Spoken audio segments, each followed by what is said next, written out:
Bonsoir. Donc je voulais voir ce soir avec vous ce que représente pour nous la fête de Tu Bishvat. Qu'est-ce que c'est Tu Bishvat? Qu'est-ce que ça veut dire Tu Bishvat? Tout, c'est pas deux comme en anglais. C'est quoi le secret de Tu Bishvat? Et quelles sont les lois qui concernent la fête de Tu Bishvat? Tu Bishvat, tout, c'est Tet Vav, le 15 Shvat du mois de Shvat. C'est le 15 du mois de Shvat. En ce moment, on est dans le mois de Shvat. Comme dans le monde entier, on a l'habitude, entre juifs, s'offrir des panières de fruits, chacun les uns les autres, ou acheter des fruits secs, des fruits frais. Quel brachot on fait sur ces fruits? Quel brachot on fait après avoir consommé ces fruits? Tout ça va se voir dans le cours qu'on va voir de suite. Pour commencer, Tu Bishvat, donc comme on a dit au début, c'est le 15 du mois de Shvat. Demain soir, si Dieu veut, dans le monde entier, on sera le 15 du mois de Shvat. Le 15 du mois de Shvat, la Gemara dans Rosh Hashanah, la Mishnah dans Rosh Hashanah nous dit comme ça. Arba Rosh Hashanah M. Il y a 4 sortes des débuts d'année. Rosh Hashanah qu'on connaît, au mois de Tishri, qui est celui de Kippour, de Sukkot. Un des Rosh Hashanah qui est apporté là-bas, dans cette même Mishnah, c'est Rosh Hashanah La'ilanot. Rosh Hashanah La'ilanot, c'est le début d'année des arbres. Alors, début d'année des arbres, en quoi ça me concerne en tant qu'homme, en tant que juif? Quel rapport? Qu'est-ce qu'on s'en fout, entre guillemets, de ce Tu Bishvat, de ce 15e jour du mois de Shvat? Qu'est-ce que ça m'apporte à moi? Déjà au niveau de la halacha, le 15 du mois de Shvat, c'est à partir de ce moment-là qu'au niveau du maaser qu'on prélève sur les fruits, la dîme, okay, le 10% qu'on prélève sur les fruits de la récolte qu'on a, quelqu'un qui a un champ de fruits, qui prélève sa récolte, jusqu'au mois du 15, jusqu'au 15 Shvat, sa récolte, elle dépend de l'année d'avant. À partir du 15 Shvat, la dîme qu'il va devoir prélever, c'est par rapport à la nouvelle récolte. Ça, c'est au niveau de quelqu'un qui est agriculteur, qui a un champ, qui prélève la dîme par rapport aux fruits et aux légumes. Par rapport à nous, quel est le secret qui se cache derrière ce jour-là? Alors on va voir par rapport au jour même, au jour de Tu Bishvat, et on va voir par rapport au brachot qu'on fait ce jour-là.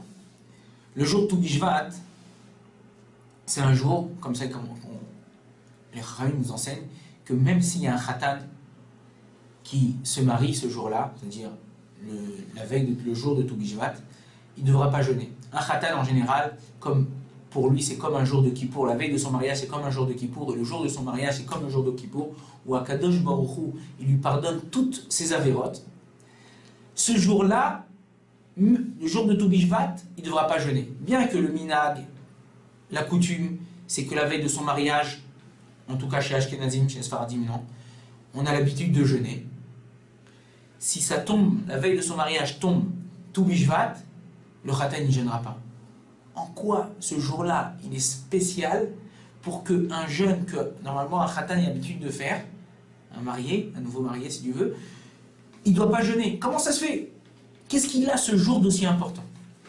Alors on va être obligé de passer un peu sur l'histoire, un peu sur le Chumash, pour nous faire comprendre ça. Il y a écrit comme ça dans le Sefer Bereshit, dans le livre de Bereshit, et dans la paracha de Bereshit, dans la première paracha de la Torah, quand Akadosh Baruch Hu, il a créé tout ce qui est arbres, fruits et légumes, il a demandé à la terre de faire sortir un arbre où le goût du tronc aurait le même goût que le fruit. Et là, les commentateurs on expliquent, et d'après aussi les mots de la Torah, on voit que Akadosh Baruch Hu, il a demandé à l'arbre de faire sortir un tronc avec des fruits qui ait le même goût, le tronc et les fruits, et la terre, la Adama, elle a fait sortir un arbre où le tronc, comme aujourd'hui on connaît le tronc qui n'a aucun goût, un morceau de bois, avec des fruits, lesquels qu'on consomme, qui eux ont eu un goût. Donc on voit que la terre, déjà la création, elle a désobéi à l'ordre d'Akadosh Baruch Hu. Pour les personnes qui veulent aller voir, premier chapitre de Sefer Bereshit, dans le pasuk Yud Aleph, dans le pasuk Yud Aleph. Là-bas, à la fin de cette création-là, Vayar Hashem Kitov. Akadosh Baruch Hu, il a vu que Baruch Hashem, sa création s'est bien passée au niveau de ce jour-là. Comment on peut dire que la création s'est bien passée à partir du moment où la terre elle a désobéi à Akadosh Baruch Hu? C'est comme si Je demande à mon fils de faire quelque chose, et au lieu de faire ce que je lui ai demandé, il fait le contraire. Je vais être content, on va être content, on va pas être content. On va lui faire la remarque, on va lui expliquer, on va lui demander pourquoi il n'a pas fait. Là, Kadosh Baruch Hu, on voit qu'il vit à Chol, si on peut dire, que Kadosh Baruch Hu, oui, il a été content de cette chose-là. Mais en vérité, la réponse, elle se cache dans la question. L'homme aussi, on va voir après dans la même paracha, que l'homme il a fauté à travers sa femme, mais il a fauté, il a mangé un fruit qu'Akadosh Baruch Hu, il lui a interdit. Mais Akadosh Baruch Hu, on dit toujours qu'il donne la troufa avant de donner la maka. Akadosh Baruch Hu, avant de donner une maladie dans le monde, il a déjà donné l'antidote. L'antidote existe déjà dans le monde. Okay, c'est pour ça qu'aujourd'hui, dans le monde, que ce soit pour le cancer, que ce soit pour le sida, que ce soit pour n'importe quelle maladie, les chercheurs cherchent parce qu'ils savent qu'on peut trouver un antidote à cette maladie et sachent que cet antidote, il existe. Cet antidote-là, il existe déjà avant qu'il y ait cette maladie-là. Donc, Akadosh Baruch Hu, il a dit comme ça. L'homme à Adam, c'est l'homme. On sait que dans le judaïsme, dans la langue hébraïque, chaque mot, il a une racine. Cette racine, en général, elle est formée de 3 lettres. Et c'est à partir de cette racine-là, je peux apprendre d'où sort ce mot. Qu'est-ce qui représente, avec quoi il est lié ce mot-là? Adam, le mot homme, il est lié avec un autre mot qui est Adama. C'est quoi Adama? C'est la terre. L'homme d'où il a été créé? De la terre, la Adama. Aujourd'hui, chaque chose, d'après la Gemara dans Nida, un enfant, tout ce qu'il y a de blanc en lui vient du père. Tout ce qu'il y a de rouge en lui vient de la mère. Aujourd'hui, on sait très bien que ce soit dans la science, que ce soit dans la police, criminalité, quand on veut faire des recherches sur un homme, on recherche son ADN. Par rapport à l'ADN, on peut savoir certaines choses sur cet homme-là. Quel est l'ADN de l'homme? Si on veut savoir, ça vient de la Adama. Il vient de la terre. Donc Akadosh Baruch Hu, il a dit quelque chose comme ça. Si la terre déjà, elle a fauté, elle n'a pas écouté ce que je lui ai dit, l'homme après quand il a fauté, avec le fruit interdit, c'est pas lui la source de la faute. La source de la faute c'est qui? C'est la terre. Parce que l'ADN de cet homme-là, il se trouvait déjà dans la terre. Si l'ADN de cet homme-là, il se trouve déjà dans la terre, donc je ne peux pas accuser l'homme lui-même. Je ne peux pas punir l'homme d'une punition forte, comme j'aurais dû le punir, puisque le mécor, la source de sa faute-là, c'est qui? C'est la terre, c'est la Adama. Donc, à partir du moment où l'homme il a fauté, il a puni d'une pierre deux coups, et la terre et l'homme. Que dans l'arbre, pour qu'il grandisse, il est attaqué par des insectes, il est attaqué par des mauvaises herbes, et l'homme, pour travailler, pour qu'il ait le fruit qu'il va avoir, il est obligé de travailler cette terre, il est obligé de travailler dur cette terre, à la sueur de son front, pour pouvoir acquérir le fruit d'une façon mouchlem, d'une façon entière, pure, d'une façon qui est possibilité à consommer. Donc en vérité, le jour de Tou Bishvat, qui s'appelle Rosh Hashanah, là il y en a un autre, qui est le nouvel an des arbres, Akadosh Baruch Hu, il vient donner une autre chance. Il vient donner une autre chance à la terre de réparer sa faute. Et encore plus, une autre chance à l'homme. La même chose qu'au niveau de Rosh Hashanah. Rosh Hashanah, au mois de Tishri, on vient, on fait repentir, on fait les slichot, on demande pardon à Akadosh Baruch Hu, on essaye de se renouveler, on essaye de corriger ce qu'on a fait tout au long de l'année dernière. La même chose à Rosh Hashanah et à Tou Bishvat. Par le fait de consommer ses fruits, en faisant une brachot avant, une bracha avant, en faisant une bracha après, on arrive à corriger ce qui est en nous, nos défauts, nos traits de caractère. C'est pour ça que la Torah nous dit qu'Adam ou Etz Hasadeh, l'homme, il est comparé à l'arbre des champs. L'homme qui est Adam, l'homme ou Etz Hasadeh, c'est l'arbre des champs. L'arbre, on a dit, le tronc, il n'a pas de goût. Il n'a pas de goût. Mais qu'est-ce qui sort de cet arbre? Des fruits. Qui sont ces fruits-là? C'est nos enfants. Quelqu'un qui veut avoir des bons enfants, des enfants qui réussissent dans la vie, il faut qu'avant qu'il se marie, avant qu'il connaisse même sa femme, qu'il se corrige à lui-même. À partir du moment où il va se corriger à lui-même. Et sa femme, de son côté, avant qu'il la connaisse aussi, elle va se corriger à elle-même. Lorsqu'ils vont s'unir ensemble, l'ADN qui va sortir de cet enfant-là, ça sera un ADN déjà corrigé. Puisque la femme elle aura travaillé sur elle-même, le mari il aura travaillé sur lui-même.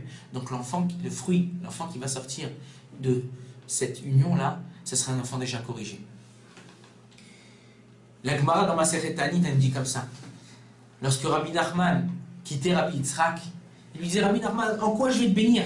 Oh Hachem, t'es un Talmid Chacham, t'es un beau gosse, t'es gentil, t'as des bonnes midotes. Alors il dit, Machal et Ma'adavar Domé. Je vais te donner un exemple à quoi ça ressemble. À quoi ça ressemble? Ça ressemble à un arbre qui est au bord d'un fleuve. Ses fruits sont doux. Cet arbre-là, il crée une ombre pour les gens qui veulent s'asseoir en dessous de lui. En quoi on peut bénir un arbre qui est aussi beau, aussi grand, aussi fort, avec une irrigation aussi belle? Comment je peux le bénir, cet arbre-là? Alors Rabbi Nachman dit comme ça, que si un jour je prends un plant de cet arbre-là et je le plante dans un autre endroit, qui soit aussi beau que cet arbre-là. Que si un jour des fruits sortent de ce plant-là, qui soient aussi doux que ces fruits-là.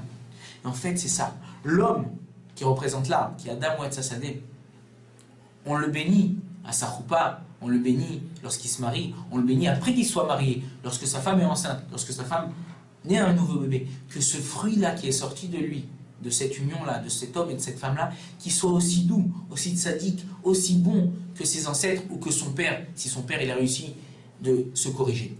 Ça, c'est ce qui concerne un des secrets de la fête de Tou Bishvat, de Rosh Hashanah Leilonot. Maintenant, en ce qui concerne la halacha, donc comme on a dit, chacun, sauf des panières de fruits, on achète des fruits frais, des fruits secs. Alors il y a un ordre dans ces brachot-là. Les Chachamim nous ont enseigné, ils nous donnent un moyen mémnotechnique pour savoir comment savoir quel ordre je dois faire. On sait que chaque chose doit se faire selon un ordre. Si on ne fait pas selon cet ordre-là, alors on est face-fesse, on rate le coche. Il y a un exemple que je vais vous donner une fois à l'université d'Oxford. On a demandé à un des professeurs là-bas de parler devant une centaine de chefs d'entreprise pour leur donner la sagesse de savoir comment diriger une entreprise pour la mener, cette entreprise, à la réussite. Il a dit comment, en une dizaine de cours, je peux leur donner cette notion-là pour faire réussir cette entreprise. En réfléchissant, il a dit, je sais comment je vais faire. Premier shiur, premier cours, première conférence qu'il a fait à tous ces chefs d'entreprise, il a pris une chavit, il a pris un grand bocal transparent. Il a pris ce bocal-là, vide, et il leur a montré. Il leur a dit, voilà, il a pris des pierres d'une grandeur d'une balle de tennis, et il a rempli ce bocal-là jusqu'en haut. Il a demandé au chef d'entreprise, est-ce que je peux remplir autre chose dans ce bocal-là? Ils ont dit, non, ça y est, tu as rempli de pierres, tu ne peux plus remplir. Il a sorti un sac avec des gravillons, et il a commencé à vider son sac de gravillons dans ce bocal-là, qui sont passés entre les pierres. Il l'a rempli complètement. Il a dit, est-ce que je peux remplir encore? Ils ont dit, non, tu ne peux plus remplir. Il a sorti un sac de sable. Il a versé doucement, doucement, et ça a rempli les creux, les airs vides qu'il y avait entre ces gravillons-là. Il leur a demandé, est-ce que je peux remplir encore? Ils ont dit, non, ça y est, tu as tout rempli. Alors là, il y a deux guersotes. Là, il y a deux versions. Il y a la version tunisienne et la version Oxford. La version tunisienne, il a sorti une bouteille de bourra et il a versé. La version Oxford, il a sorti une bouteille d'eau et il a versé. Parce que même quand il n'y a plus de place, il y a toujours une place pour un petit verre de bourra. Il a versé l'eau, il leur a demandé, qu'est-ce que j'ai voulu vous montrer? Qu'est-ce que vous avez voulu vous apprendre de ça? Il y a un des chefs d'entreprise, il a dit, moi je sais ce que tu as voulu nous apprendre. C'est que même si le calendrier il est plein de rendez-vous, même si son calepin il est plein de rendez-vous, on peut trouver toujours une place pour fixer un rendez-vous. Il lui a dit non, c'est pas ça que je voulais vous apprendre. C'est que si je ne mets pas au début les choses qui ont de la valeur, les choses essentielles, alors j'aurai pas de place après pour mettre les choses essentielles. C'est-à-dire, si je ne mets pas au début les choses, les grosses pierres, les choses essentielles, Alors après, même pour les choses qui sont futiles, j'aurai pas de place, je pourrai plus mettre de place. Il y a des choses, il y a un ordre dans la vie de l'homme, dans n'importe quoi, que ce soit dans la Torah, que ce soit dans les mitzvot, que ce soit dans la vie d'un homme, la vie d'une entreprise, comme ce cas-là. Il y a un ordre des choses. Il y a un ordre des choses et cet ordre-là, on doit le respecter. Au niveau des brachot, c'est la même chose. C'est quoi l'ordre des choses? C'est quoi le moyen technique que nous donne les Chachamim? C'est Maga, Esh. Mem, Gimel, Ain, Aleph, Shin. Maga, Esh. Mem, c'est Mezonot. La première bracha qu'on devra faire, c'est Umotzi ou Mezonot, au début. Gimel, c'est Gefen, sur le vin. Mezonot, sur tout ce qui est viennoiserie, gâteau. Gefen, tout ce qui est vin. Ain, Etz, tous les fruits qui viennent de l'arbre. Esh, Aleph, Shin, Aleph, Adama, tout ce qui vient de la terre, tous les légumes. Shin, Sheakol, tout ce qui ne grandit ni sur la terre, ni sur un arbre. Comme un œuf, un verre d'eau, un café, Coca-Cola. Toutes ces choses-là qui n'ont pas de lien ni avec la terre, ni avec l'arbre, on fera une bracha de Sheakol, ni Amidvaron. Mais non, même dans ces brachot-là, il y a un secret. Même dans ces brachot-là, Akadosh Baruch Hu, il donne un secret. Et par l'intermédiaire qu'on fasse ces brachot, en pensant simplement aux mots qu'on va prononcer, Baruch Ata Hashem, béni sois-tu Akadosh Baruch Hu, Dieu. Comme ça, Sheakol Nia Bidvaro, que tout est sorti de sa parole. Boré Peri Haetz, qui a créé le fruit de l'arbre. Boré Peri Haadama, qui a créé le fruit de la terre. Boré Mine Mezonot, qui a créé certaines sortes d'aliments. Chaque bracha a une ségoula, une amulette. La bracha de Mezonot, elle représente la parnassa. Quand vous allez faire le soir de Toubishvat, la bracha sur du Mezonot, Baruch Ata Hashem Elokeinu Melech Haolam, Boré Mine Mezonot, pensez qu'Akadosh Baruch Hu, il vous donne la bracha dans votre parnassa, qui vous donne la bracha dans ce que vous allez gagner. Pas gagner beaucoup, mais qui est une bracha. Même si vous allez gagner 1000 euros par mois, qu'il y a une bracha dans ces 1000 euros. Il y en a qui gagnent 2000, 3000, 5000, 10 000 euros, mais malheureusement à la fin du mois, ouais, il ne leur reste rien. Pourquoi? Il doit payer le médecin, il doit racheter un frigidaire parce qu'il s'est cassé, il doit racheter un ordinateur parce qu'on lui a volé. Il n'a pas de bracha dans cette parnassa, cette personne-là. Mais quand on demande Baruch Ata Hashem Elokeinu Melech Haolam Boré Mine Mezonot, on pense au nien de parnassa, et on demande la bracha dans sa parnassa. Alors Baruch Hashem, mon frigidaire il ne se casse pas, ma machine à laver elle marche, je ne me fais pas voler mon ordinateur, tout roule bien. Donc là il y a une bracha dans la parnassa, c'est sur ce qui concerne Mezonot. Quand on fait la bracha sur un prix, sur le Gefen, Gefen c'est le vin, ok. Alors là on pensera au zivouk. On prend un verre de vin, Baruch Ata Hashem Elokeinu Melech Haolam Boré Peri Gefen, ok. Je bois mon verre de vin, je pense au zivouk. C'est quoi zivouk? C'est de se marier, pour ceux qui sont célibataires, avec un bon homme ou une bonne femme, une femme qui a des bons traits de caractère, un homme qui a des bons traits de caractère. Si je suis marié, pas qu'on change de femme, mais si je suis marié, qu'on se marie, que cette femme-là que j'ai, avec elle, que je puisse construire une bonne maison. Même si ça fait 10 ans, même si ça fait 15 ans, même si ça fait 20 ans que vous êtes marié avec cette femme-là, qu'Akadosh Baruch Hu nous mette dans le cœur de chacun, de nous changer nous-mêmes et de pouvoir travailler ensemble pour pouvoir élever cette maison. Spiritualité, matérialité, dans tout ce qui soit qu'on a la bracha dans la maison. Ça c'est pour le Gefen. Après on a Boré Peri Haetz. Boré Peri Haetz, c'est tous les fruits qui viennent de l'arbre. Tous les fruits qui viennent de l'arbre. C'est quoi le secret de cette bracha-là? Ça c'est pour les enfants. Quelqu'un qui n'a pas d'enfant, Shalom, ou quelqu'un qui a des problèmes dans l'éducation avec ses enfants, en faisant cette bracha, s'il pense à ça, Akadosh Baruch Hu lui donnera une siyata d'Ishmaïa, une aide divine pour l'aider. Que quelqu'un qui n'a pas d'enfant, Akadosh Baruch Hu lui enverra un enfant. Et s'il peut dire même après, une fois qu'il aura consommé, Baruch Ata Hashem Elokeinu Melech Haolam Boré Peri Haetz, je croque un morceau de pomme, et je dis, j'espère que Bezrat Hashem, ce couple-là, ils auront un enfant cette année. Ou avant de faire la bracha, je tiens mon fruit dans la main, toujours dans la main droite, tenir son fruit, ou l'aliment sur lequel on fait la bracha. Baruch Ata, avant de dire la bracha, je fais cette bracha de Mine Mezonot, ou Boré Peri Gefen, ou Boré Peri Haetz pour les enfants. Pour que telle personne et telle personne, ils aient le mérite d'avoir un enfant cette année. Je fais ma bracha, Baruch Ata Hashem, Elokeinu Melech Haolam, Boré Peri Haetz. La bracha, il faut la séparer en trois. Baruch Ata Hashem, Elokeinu melech haolam, boré peria. Quelqu'un qui fait une bracha dans cette façon-là, et en pensant ce qu'il dit, le Harizal, il nous dévoile que c'est une aussi des ségoulas des amulettes d'arriver à avoir un tout petit peu de névoie, avoir un tout petit peu de prophétie. Ça, ce qui concerne donc encore une fois la bracha de Boré Periet. La bracha de Boré Periet Adama, tout ce qui vient de la terre, la tomate, le concombre, la fenouil, tout ce qui vient de la terre, c'est pour la réfoua, c'est pour la guérison. Quelqu'un qui fait une bracha, Bekavana, en pensant ce qu'il dit, sur une tomate ou quelque chose qui vient de la terre, une banane par exemple aussi, c'est un fruit, mais c'est un arbuste qui ne se renouvelle pas, donc on fait sur la banane Boré Periet Adama, comme sur aussi le avatiach, le pastèque ou l'ananas, Boré Periet Adama, sur ces fruits-là, en pensant ou avant ou après, quelqu'un qui est malade, Chas Shalom, lo alenu, de le bénir et de penser que Bezrat Hashem, il a une guérison totale. Bekarov. Ça, c'est une ségoula pour les personnes qui sont malades. Sheakol Niya Midvaro, ça, c'est une bracha qui collait la colle. C'est une bracha qui engendre tout. C'est une bracha sur laquelle on peut engendrer plusieurs brachot, plusieurs choses. Que ce soit pour la parnassa, que ce soit pour les enfants, que ce soit pour le zivoug, pour se marier, ou que ce soit pour la réfoua.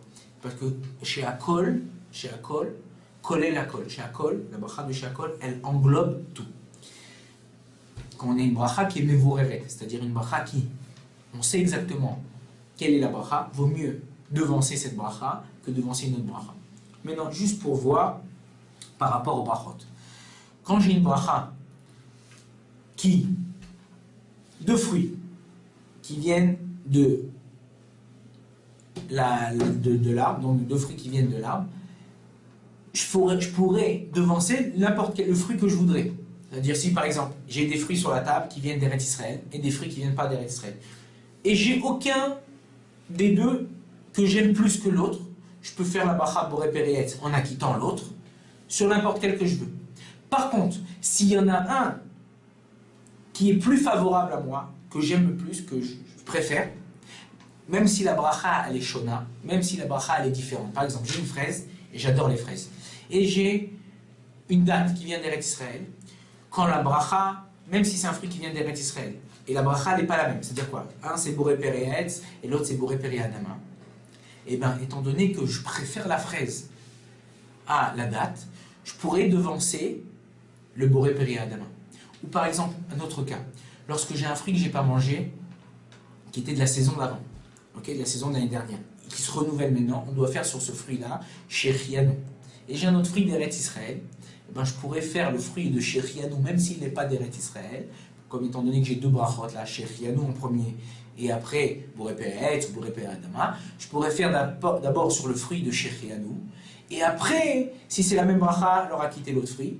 Si c'est pas la même bracha, alors acquitter ce fruit de consommer, et faire après la bracha sur ce qui est après. Maintenant, il faut savoir quelque chose.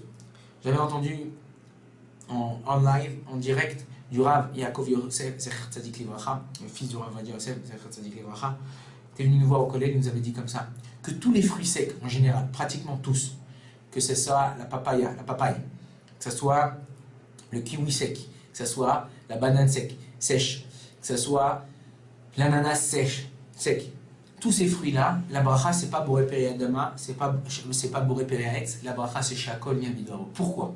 En général, ces fruits-là, ils sont amenés de l'étranger. On les fait venir de l'étranger.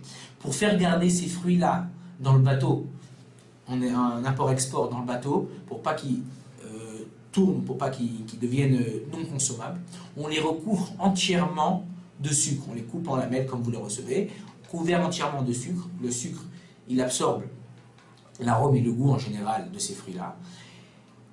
Et on les fait sécher d'une certaine façon où le goût, il y a presque plus de goût.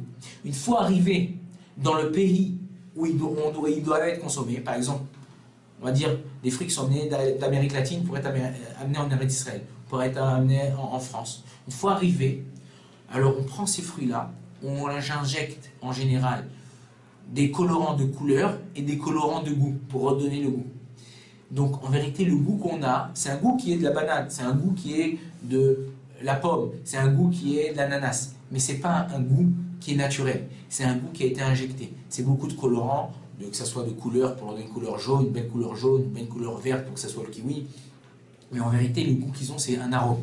Étant donné qu'on sur un arôme, on ne fait pas la bracha normale qu'on aurait dû faire. Par exemple, on va prendre le cas de la banane. Normalement, une banane, c'est Boré Péré Adama. Dans ce cas-là, étant donné qu'elle a été séchée, elle a perdu pratiquement à 90% son goût. On a injecté de la couleur, on a un colorant de couleur et un colorant de goût. Donc la bracha, elle deviendra niamidon. Par contre, pour le raisin sec, pour l'abricot sec, tout ça, ça reste la bracha parce qu'on ne les a pas fait sécher complètement, ils ne sont pas devenus durs complètement, donc leur goût reste à l'intérieur par rapport à eux-mêmes. On n'a pas réinjecté, on n'a pas ajouté un support de colorant, que ce soit de goût ou un colorant de couleur. Ça, ce qui en est pour les brachot, ça, ce qui en est pour les ségoulottes de ce jour-là. J'espère à toutes et à tous qu'on pourra faire demain soir, jour de Tou Bishvat, la bracha, comme Akadosh Baruch Hu nous l'a demandé, avoir l'intention que Akadosh Baruch Hu nous a demandé pour avoir et faire résider dans notre maison, la maison de tout Israël, les brachot que Akadosh Baruch Hu il nous a destinés et que Bekaro, Bezrat Hashem, on se retrouvera tous en Eretz Israël. Amen. Amen.